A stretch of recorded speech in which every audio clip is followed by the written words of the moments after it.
long-awaited Air Jordan 1 Alaska is finally becoming a reality, and sneaker fans worldwide are paying close attention. After more than a year of rumors, Nike has reached its most concrete stage yet in bringing back the iconic white AJ1 originally exclusive to Europe.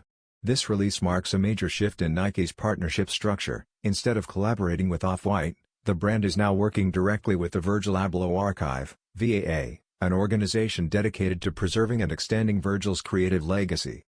First seen connected to the Codes exhibit in Paris, this new chapter separates Off-White, now owned by Bluestar Alliance, from future Nike projects.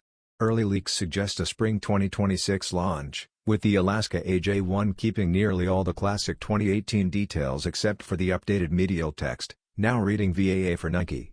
Sneaker collectors, stay alert, this drop is shaping up to be a historic release.